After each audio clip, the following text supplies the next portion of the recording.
Hey, it's Leo and Tisha here today. We are doing some tank chores and tank maintenance. So behind me, our 120-gallon mixed reef tank, and I have a few little struggles with it that I'm wanting to deal with. So my sump layout. So I'm going to take you into my sump closet, which is behind this wall. It's a small little closet that I converted for the sump and the equipment, so I wouldn't have to have everything underneath the tank. I'm just not real happy with the way that the drains restart when I turn off the return pump. So I'm going to take you in there, show you what the layout looks like. Right now we're going to essentially tear the sump apart, pull everything out. We're not going to move the sump, we're just going to relocate some things and completely change the water flow through the sump. So let's go ahead and head on into the sump closet. Okay, let's head on over to the sump closet.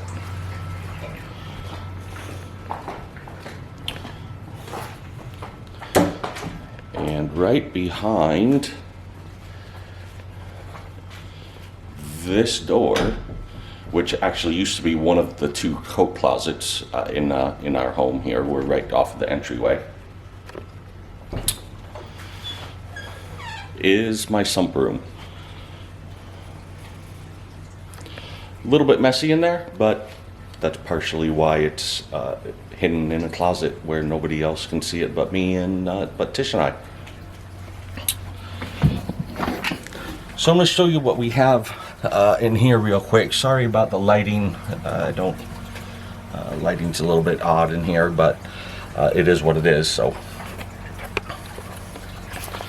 go ahead and turn it around, and what you're looking at here, first off, here's my messy cables and apex and all that, and a couple dosers, a couple BRS dosers there. But here is my sump. So you'll notice that this wall over here on the right, that is the back side of the wall that's, that the tank is up against, that I showed you just a minute ago. So there's that. Our drains come through the wall here. You'll notice that one set of drains drops into this middle compartment where my skimmer is. The other set of drains is the white hoses back there, and they run along the back and they drain down into the left compartment of the sump over here.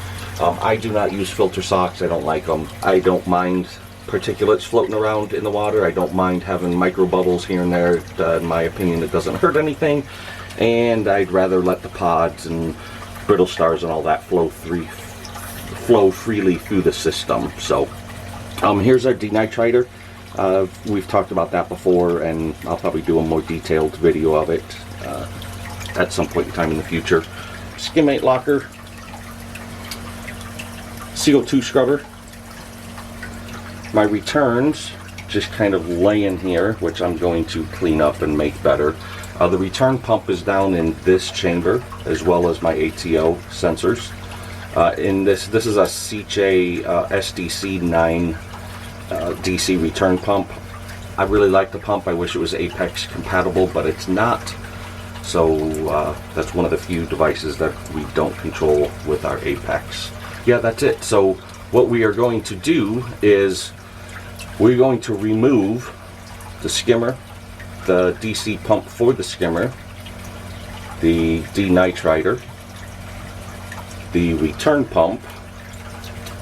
When we're going to pull all of that out of the sump, and we're going to move the return pump from this chamber over to this chamber, so that our water flow through the sump will actually go to this chamber first, through the middle chamber, into this chamber over here, and then back to the tank.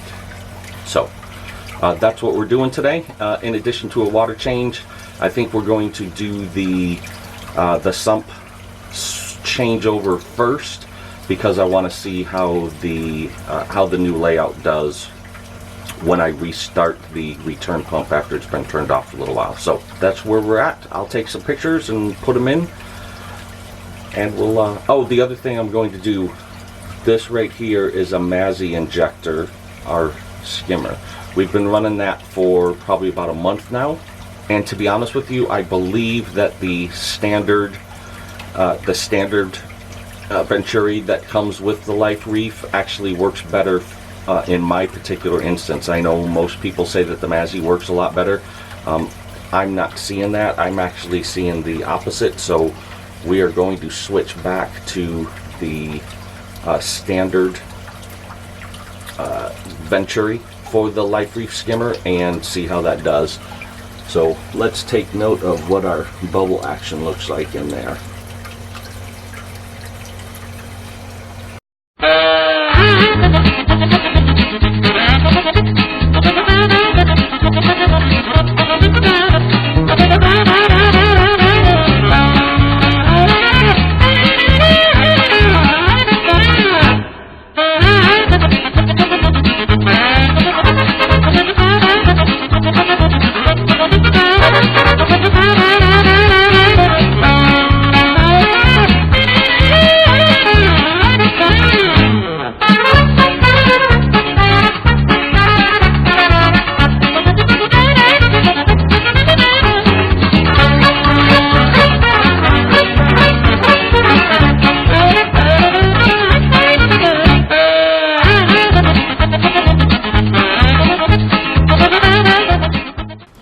We have most pieces of equipment out of the sump. I still have the return pump in there, but I have just turned it off. So let's take a quick look.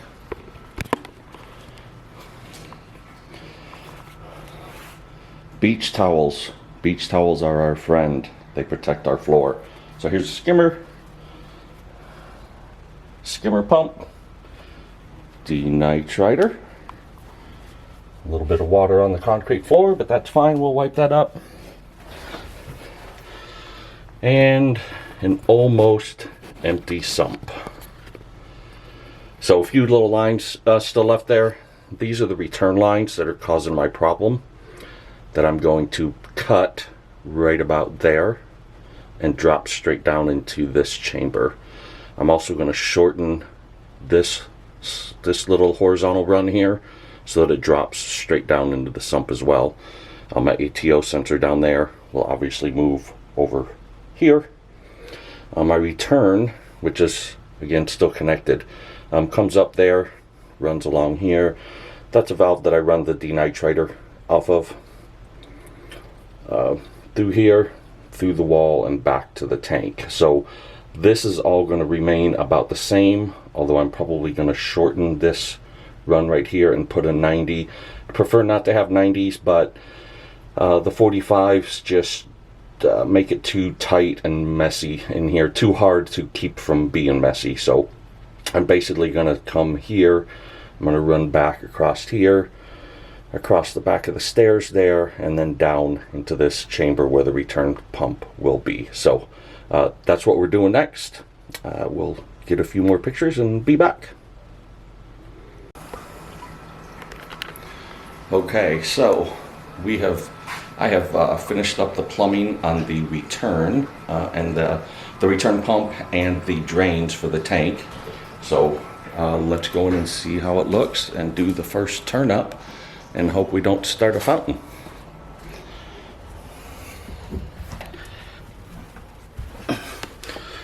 Okay, so you can see here,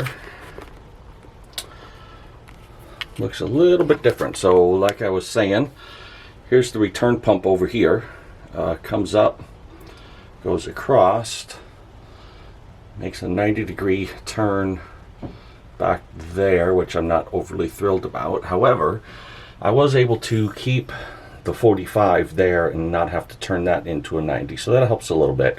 I also use Flex, the PVC 1-inch Flex, I forget what it's called, I think Spa Flex, for any of the lines that I can. That way I can kind of mold it to shape a little bit better. You can see I'm just holding it up with zip ties, that are stapled to the wood back there. So help keep it stable, help keep the pump up and straight up and down and not falling over. Moved all the miscellaneous things that were over in here. So I have a couple of marine pure blocks and things like that, along with a bunch of bristle worms. Luckily I didn't get stabbed, but they're moved over here. My drain lines are shortened. So these drain lines here are shortened and dropped in. I'm probably going to have to make those vertical runs a little bit longer so that they're underwater, but we'll see how it goes. And then here's from the other side of the tank, drop down there. I've not done the ATO or put the skimmer back or anything like that, so hopefully everything's glued up nice and tight. I'm going to go ahead and plug in the return pump and then fire it back up and see what happens. By the way, before anybody asks, there is what used to be an electrical outlet right there. That is disconnected. It is not live. And these electrical lines right here are also not live. So it looks like I have raw electricity or exposed electricity in here. I do not. That was where that outlet was wired in, and I just disconnected that because it's right behind the tank, and if a tank ever leaks, I didn't want it leaking onto any electrical outlet. So let's go ahead and get the phone out, get connected to Apex, and see what we can do. Not sure if you can see that or not, but I'm going to go ahead and turn on my return pump, and let's watch for a fountain.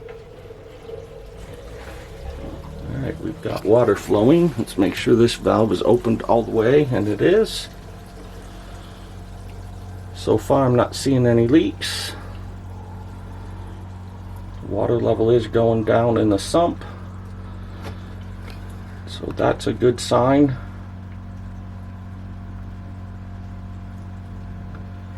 Yeah, no leaks so far. That's good. If you're going to have leaks, you'll generally have them on a pressure line like that. On the drain lines, it's pretty rare to have a leak that's problematic.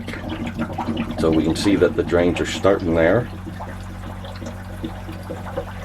Let's see if we can get the water flowing before it starts sucking air.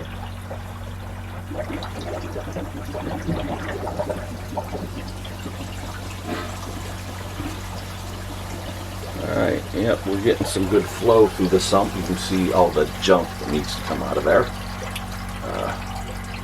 But to be honest with you, I don't worry too much about that. I do go in and clean it out once in a while, and I probably will after I finish this test here. So let's run over and check out the tank and make sure we're not overflowing.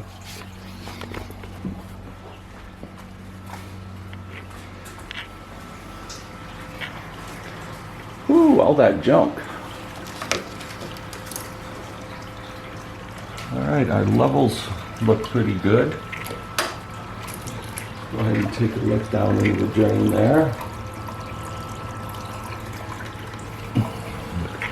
That balanced out almost immediately, which is exactly what I was expecting, or what I was hoping, and what was not happening previously. Let's check this side here.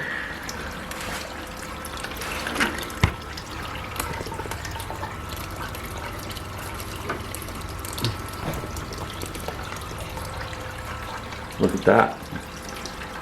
Both sides balanced out almost immediately.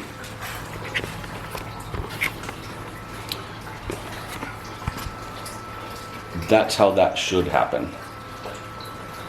So let's go back in and keep an eye on the sump for a minute here.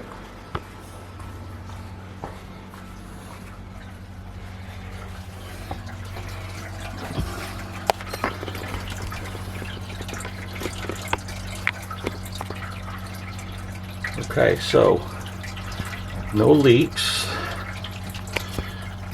If anything was going to leak, it would be at these new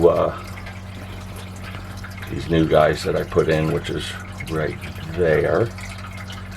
That I put in that half of a union, half of that union. All these joints here are freshly glued. And yeah, so far I'm not seeing any problems. One thing I do like is my drain lines over here that I was worried about were going to be too short are actually just about exactly where I want them, which is just about an inch or so below the water. These over here are probably a little too long, but I left them long knowing that I would come back and cut them after I kind of double checked that everything was good and working. You can see the water level in the sump is a little low. I'm getting kind of a whirlpool down there by the return pump, but that's because I don't have the skimmer in here and the denitriter and all of that, so I expected my water level to be a little bit low, and that's just fine.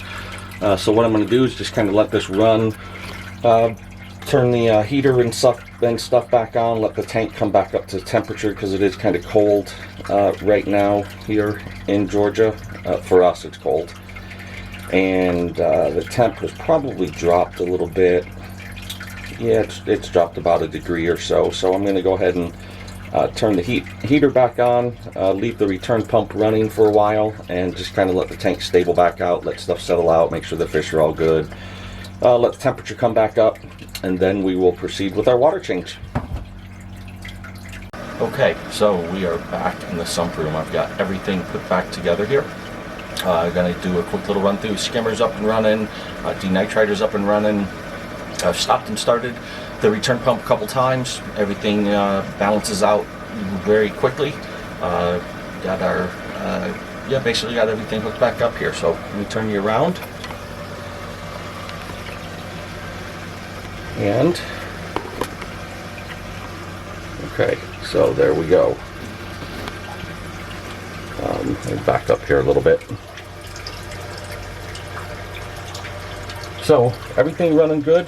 You can see the skimmer. So I did swap out the Venturi back to the stock skimmer. The skimmer back to the stock Venturi, which is right there. So you can see I'm getting just as good, if not better, bubble action and turbulence and stuff from this as I was getting from that Mazzy injector. I'm pretty sure I know why. I believe it's because I'm able to run 1-inch lines, or a 1-inch hard line, all the way through the plumbing with this stock injector. With the Mazzy injector, it actually steps down to 3/4 inch, and I think that was just a little bit too much restriction. I'm running a pretty big pump, although it is a DC pump. I'm running a JBO or JCOD, whatever they call themselves this month, DCP 15,000. DC pump, and I'm running it at 100%, so full bore on this guy. It's not feeding anything else, it's just 100% dedicated to the skimmer. So CO2 scrubber hanging back up there, so inbound air for the skimmer comes from the top, so it's nice and moist, follows this line down, goes up through the reactor with the CO2 scrubbing media. This is the outlet, and that is going into the Venturi. So that's helping quite a bit with my CO2, or with my pH levels in the tank, so that's good. My denitriter back here and hooked back up. Flow through it is controlled by that valve, and you can kind of see up there, it's just barely got any output, which is what you want for this. It takes a little while for it to start working, but once it starts working, it does a really good job of maintaining very low nitrate levels. It had gotten to the point where I was not even doing any carbon dosing, it was just maintaining it all on its own. So, but anyways, that's it. I did a little bit of wire cleanup. Oh, there's the skimmate locker, which does have a sensor in it. Right there, it's basically a sensor. If that gets plugged, this black tube up here is running to that guy right there, which is plugged into this Neptune breakout box. So if my skimmate locker fills up, back pressure to this box flips. Changes. It tells the breakout box that the skimmate locker is full, breakout box over to the apex tells it to kill the pump for the skimmer, so helps me avoid it. It also sends me an alarm, that way I know that the skimmate locker is full and that the skimmer is not running. So ATO back in place. All my probes right now are over in this chamber here. It's the chamber least likely to get any air bubbles and stuff. I'll probably go through and double check the calibration. It's been a couple months since I did that. So, but yeah, anyways, that's it. Everything seems to be running good. You can see already getting some skimmate out of the skimmer. I will probably dial that back a little bit because I tend to I skim as dry as possible, and that's going to fill that skimmate locker up in just a couple days if I don't dial it back. So I'll be dialing that back here, and yeah, that's about it. Thanks for watching. So if you like this video and you would be interested in any additional videos about our aquarium setup or any of the other things that we do, we have 4 aquariums total, so I've got quite a bit of material that I can put up there. Go ahead and click the subscribe button down at the bottom. Click the little bell. It'll actually alert you, send you a little email, or send you an alert in the YouTube app if you watch that way. Anytime that we post something else, something new up. Thank you.